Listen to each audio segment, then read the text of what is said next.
النهارده مفيش مقدمه، هندخل في الموضوع على طول. كنت في مره في مصلحه حكوميه بعمل رخصه العربيه، وعمال اطلع الدور اللي فوق وانزل الدور اللي تحت، واروح هنا واروح هنا.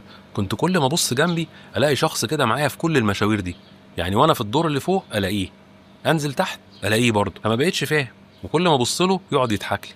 فرحت اتكلمت معاه وقلت له: ايه الاخبار؟ انت بتعمل الرخصه برضه زيي ولا ايه؟ راح قال لي: كل حاجه انت بتعملها انا بعملها زيك بالظبط. ولقيته كده بيعرف نفسه وبيقول لي اسمه، وراح مسلم عليا. فانا كمان رحت معرفه بنفسي. فضلت انا وهو نمشي مع بعض في الاجراءات بتاعه الرخصه.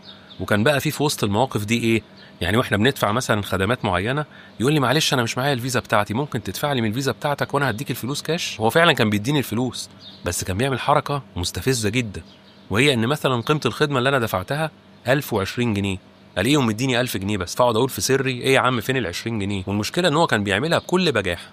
المهم نزلنا على المكان اللي فيه الفحص الفني بتاع العربيات.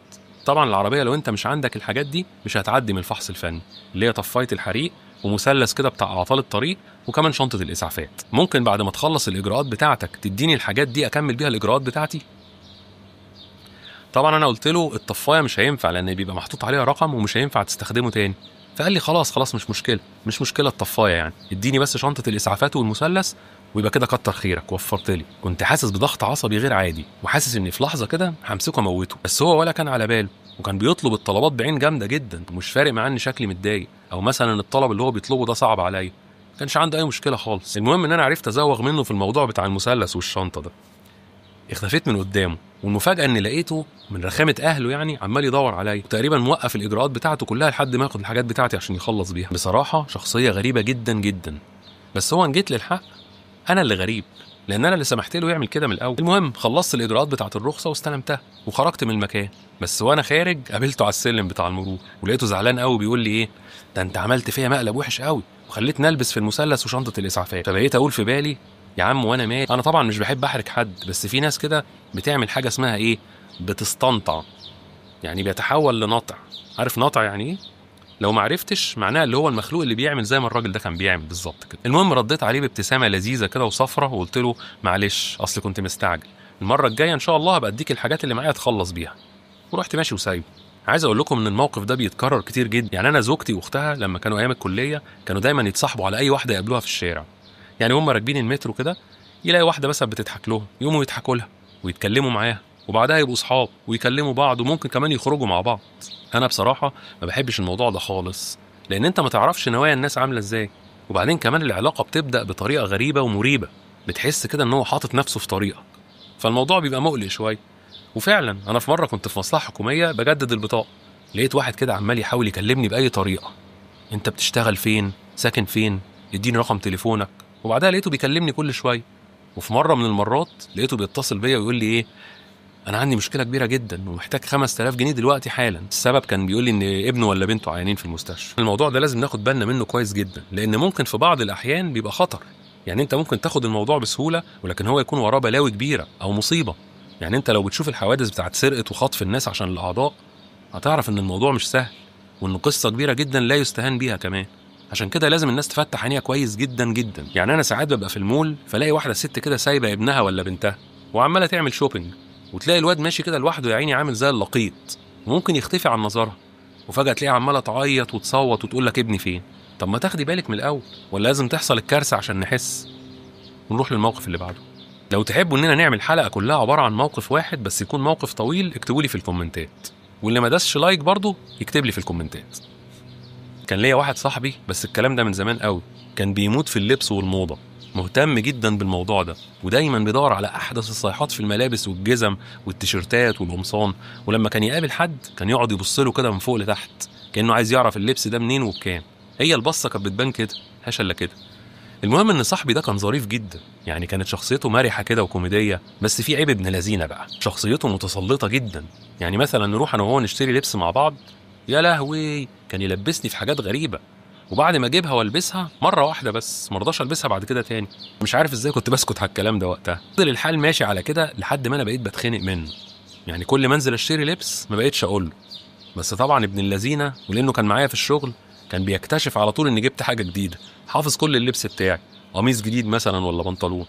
كانت عينه ثاقبه، يعني لو جايب القميص لاول مره على طول يعرف ان ده حاجه جديده، ويزعل جدا ان ازاي ما خدتوش معايا وانا بشتريه. بصراحه مش عارف الشخصيه دي اسمها الفضولي ولا المتطفل ولا ايه، بس انا زي ما قلت لكم هو كان شخصيه مرحه جدا، يعني ما كانش متعب الا في حته الهدوم دي. ايه هدوم دي؟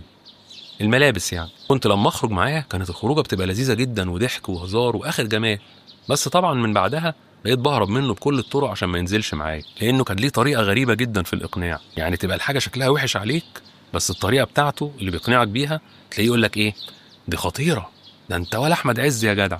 واول ما تروح البيت وتجرب تلبس الحاجه اللي انت جبتها تكتشف المصيبه، الحاجه وحشه عليك جدا ومش متناسقه. طب انت كنت فين وانت هناك في المحل؟ طبعا كله يكتب لي في الكومنتات هل عندكم شخصيه زي دي في حياتكم ولا لا. وندخل في الموقف اللي بعده. الموقف ده صعب جدا ومنتشر اليومين دول على السوشيال ميديا، يعني بيتكلموا فيه ترند كمان، وهو شغل الاطفال في الاجازه الصيفيه. كنت عامل فيديو مخصوص للموضوع ده بس ما رضيتش اكمله لان سلسله اسكت بصراحه كانت واخده مني كل الوقت. في ناس عايشين معانا في العالم اللي احنا عايشين فيه ده بس مش حاسين بالبلاوي اللي بتحصل حوالينا، وشايفين الدنيا وردي وبامبي كمان.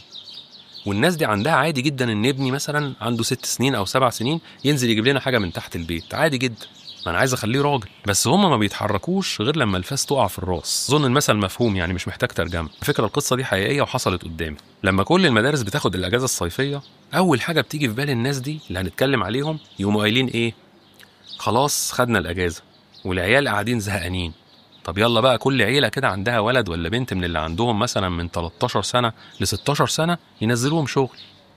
ليه؟ عشان ياخدوا خبرات وكمان يجيبوا مصاريفهم، والاهم من ده كله انهم يحلوا عن نفوخنا. صح؟ تعالى.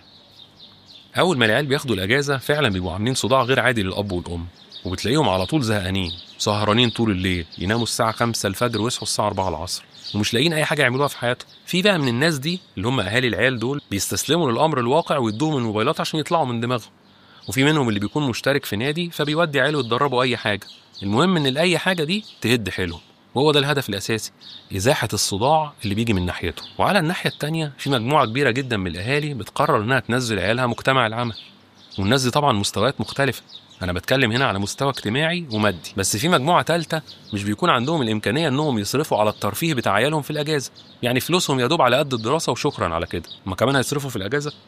المهم ان الناس دي بتبدا ترمي عيالها في اي مكان بيجيب فلوس، ورشه ميكانيكا، مطعم، محل ملابس، اي حاجه وخلاص. بس الناس دي بتعمل بقى كده وهي مش عارفه هل الطفل ده هيكون في مكان امن، يعني هل اللي انت بتسمع عنه دلوقتي ده من حوادث وجرايم، هل بتبقى مطمن ان ابنك او بنتك هيكون في مكان امن، المكان اللي انت وديته فيه ده يعني؟ تعالوا نشوف حصل ايه. نعلي الاضاءه شويه كده ولا ايه؟ لا حلو كده. سامعين صوت العصافير؟ عيله مكونه من اب وام وثلاث اطفال، ولدين وبنت. الاب عامل باليوميه والام مش بتشتغل، وطبعا الدخل بتاعهم بالعافيه بيكفي الشهر، وكتر خيره كان بينحت في الصخر عشان يدخلهم المدارس. بس كان في مشكله في الولد الكبير، كان رافض التعليم تماما، بيعدي كل سنه بالعافيه لحد ما وصل ل5 ابتدائي ومخه وقف تماما، خلاص مش نافع مهما يعملوا معاه ومش قادر يكمل. فالاب قرر ينزله شغل في الاجازه عشان ينشف كده ويبقى راجل، فراح وداه ورشه ميكانيكا جنب البيت بتاعه، وبدا الولد يشتغل. كنت لما اقابله في الشارع كنت احس ان في حاجه مزعلاه، وبعد ما كان بيسلم عليا ونقعد نهزر مع بعض ونضحك بقى كل ما يشوفني يحاول يستخبى مني كانه عامل عامله. انا كنتش فاهم هو ايه اللي مضايقه لحد ما عرفت هو بيحصل فيه ايه. طبعا المكان اللي كان بيشتغل فيه كانوا بيتعاملوا معاه بمنتهى العنف، يعني الواد وشه كله كدمات وضربات. المصيبه ان ابوه وامه كانوا عارفين الكلام ده كله وكانوا موافقين على اللي بيحصل ده، يعني من باب ان الواد بيتربى، لان هو جننهم بصراحه. الايام عدت وخلصت الاجازه والمدرسه بدات تشتغل. اتفاجئت انهم خرجوا الولد من المدرسه، قال لك ان دي كانت رغبته. تخيل انت عيل عنده 10 سنين بنمشي ورا رغباته. قابلته بالصدفه لقيته مش عايز يتكلم معايا، كاني مزعله في حاجه، وكمان شخصيته اتغيرت 180 درجه. يعني كنت ساعات الاقيه واقف مع عيال اكبر منه وكلهم بيشربوا سجاير، والموضوع فيه عدم تناسق بين المراحل العمريه كده. انا ما انكرش اني كنت بتضايق عشان وبتخيل انه ابني، يعني ده المفروض طفل يلعب يتعلم يخرج يشوف اطفال زيه، لكن كون انك تحطه في البيئه دي فانت بكده هتنتج مخلوق غير سوي بالمره، واكيد لما يكبر ويفهم الدنيا هيكون حاقد على المجتمع باللي فيه. المهم بعد فتره طويله كنت معدي من جنب الشارع اللي هم ساكنين فيه، لقيت الواد ده واقف وبيشرب سجاير، ولما شافني راح رميها. فروحت عليه كده وقلت له انت ليه بتعمل كده؟ ده انت كنت شاطر وكويس، ليه بتعمل كده؟ بص لي كده وما ردش عليا وراح سابني وماشي. انا بعدها قررت اتجنبه تمام لاني حسيت انه مكسوف مني على طول، فقلت ارفع الضغط من عليه واتجاهله تمام. بس في مره كنت معدي من جنب الورشه اللي هو شغال فيها، لقيت صاحب الورشه ماسكه وعمال يضرب فيه زي ما يكون ماسك حرامي.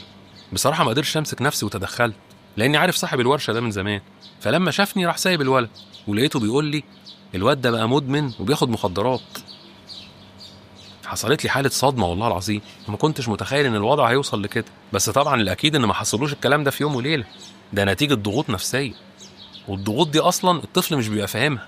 زي مثلا شويه خواطر كده بتيجي في باله لما يقعد لوحده، ليه هو بيشتغل مثلا في المكان ده مع ان العيال التانيه بتخرج مع اهاليها وبتلعب في الجناين، ليه هو على طول هدومه مش نظيفه والعيال التانيه على طول لابسين نظيف. زي كده الفيلم بالظبط بتاع محمد هنيدي اللي هو بيليا ودماغه العاليه، انت ممكن تشوف ان الموقف كوميدي لكن فعلا ده بيحصل في الحقيقه. بعد ما كل الحاجات دي تقعد تدور في دماغه، يبدا بقى بعدها يتكون المخلوق الحاقد على المجتمع، وان المجتمع هو السبب في ظروفه، وممكن بعدها يتحول لانسان مؤذي لكل اللي حواليه، واولهم طبعا ابوه وامه.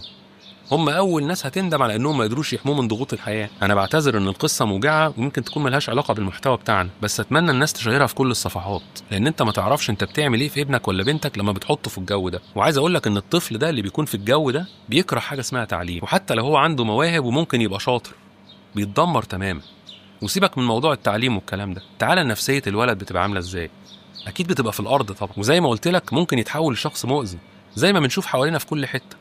زي قصة الواد ده اللي هي انتشرت من كام يوم دي، اللي اسمه معرفش شهاب باين ولا ايه. هو ما اتولدش كده، ده الظروف هي اللي زنقته في الركن. فانت او انتي قبل ما تفكروا انكم تودوا ابنكم عشان يشتغل وينشف، فكروا كويس جدا ازاي الكائن الصغير الضعيف ده هيشيل مسؤولية وهو في السن ده.